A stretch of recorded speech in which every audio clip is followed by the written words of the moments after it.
Hello बच्चों, आज हम हिंदी ग्रामर में चैप्टर 11 रीड करेंगे। पाठ 11 क्रिया काल तथा वाच्य। आज हम सिर्फ क्रिया पढ़ेंगे कि क्रिया किसे कहते हैं। देखिए, क्रिया का जो बेसिक मीन होता है, मतलब सिंपल जो मतलब होता है, वो होता है काम। किसी भी काम को दर्शाने वाला शब्द, जो हमें कोई भी काम के बारे में जिस शब्द से पता चले, उसे हम कहते हैं क्रिया। जैसे विकास कबूतर उड़ा रहा है, तो देखो विकास क्या काम कर रहा है। अगर कोई पूछे कि विकास क्या कर रहा है, तो हम क्या कहेंगे, कबूतर उड़ा रहा है। वो काम कर रहा है उड़ाने का, तो ये उड़ा रहा है, ये शब्द है, ये क्रिया को दर्शाता है। मेज पर किताब रखी है, तो यहाँ क्या काम हो रहा है, मेज पर कोई चीज़ है, मतलब वो रखी हुई है। तो ये है वाला जो वर्ड है, ये क्रिया बता रहा है कि कोई चीज़ है वहाँ पर। क्रिया की डेफिनेशन, परिभाषा देखेंगे। जिस पद से किसी कार्य के करने या होने का बोध हो, उसे हम क्रिया कहते हैं। जिस पद का मतलब क्या होता है, कोई भी शब्द अगर अलग लिखा है तो ये है उड़। मान लो ये अलग लिखा है तो ये शब्द है। अगर ये वाक्य में प्रयोग हो जाता है तो हम उसे कहते हैं पद। किसी भी पद से, जिस पद से क्रिया के या कार्य के होने का पता चले, उसे हम क्रिया कहते हैं। क्रिया के मूल रूप को धातु कहते हैं। मूल रूप क्या होता है, देखिए, जैसे मैंने अभी बोला उड़, ये हमारा मूल रूप है। क्रिया होती है जिसके पीछे ना लगता है। ज़्यादातर क्या, सभी क्रियाओं के पीछे ना लगा होता है, ठीक है। लेकिन ये जो उड़ शब्द है, ये हमारा मूल शब्द है। हम इससे उड़ से क्या बनाएंगे, उड़ना, उड़ाना, उड़वाना, उड़ाया। मतलब सिर्फ इस एक शब्द से हम बहुत सारे शब्द बना सकते हैं।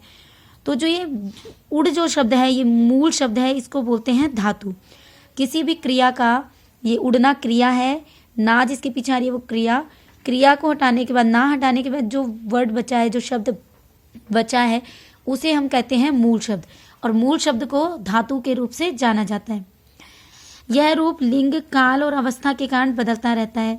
अब देखिए, सामान्य रूप जैसे कि उठना, ना आ रहा है तो ये सभी सामान्य क्रियाएं हैं। उठना, इसका धातु क्या हो गया, ना हटाने के बाद क्या बचा, उठ, तो उठ हमारी धातु है। डरना में ना हटाने के बाद डर बचा, तो ये हमारी धातु है। चलना में ना हटा दिया, चल बचा, ये धातु है। हंसना में धातु क्या है, हंस। सोना में ना हटाने के बाद सो। तैरना में तैर। तो ये जो हमारा है, ये है मूल रूप, जिसे कि हम धातु कहते हैं। क्रिया के भेद देखिए, क्रिया के भेद होते हैं दो आधार पर। एक होता है कर्म के आधार पर। कर्म के आधार पर हमारी क्रिया के दो भेद होते हैं, सकर्मक, अकर्मक, जिसमें कर्म साथ में हो और जिसमें कर्म नहीं हो।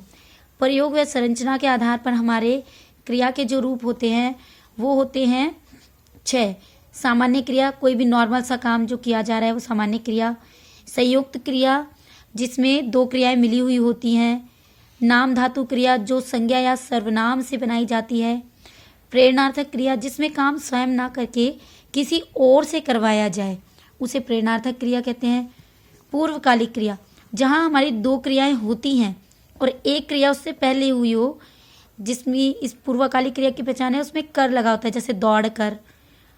एक होती है कृदंत क्रियाएं, ये हमारी प्रयोग व संरचना के आधार पर है। इन क्रियाओं को हम बाद में पढ़ेंगे।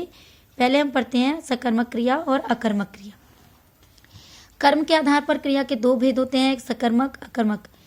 सकर्मक क्रिया, जिन क्रियाओं को कर्म की आवश्यकता पड़ती है, उन्हें सकर्मक क्रियाएं कहते हैं। मतलब काम हो रहा है, लेकिन उस काम को करने के लिए हमें कोई ना कोई चीज़ की आवश्यकता हो। जैसे कि अनुराग ने फल खरीदे, उसने काम किया खरीदने का, लेकिन खरीदा क्या है, फल। फल खरीदे, तो फल हमारा यहाँ पे होता है कर्म, ठीक है। जैसे देखो, राम ने बेर खाए, उसने काम किया है खाने का, ये क्रिया है, लेकिन उसने खाया क्या है, बेर खाए हैं, तो बेर हमारा कर्म है।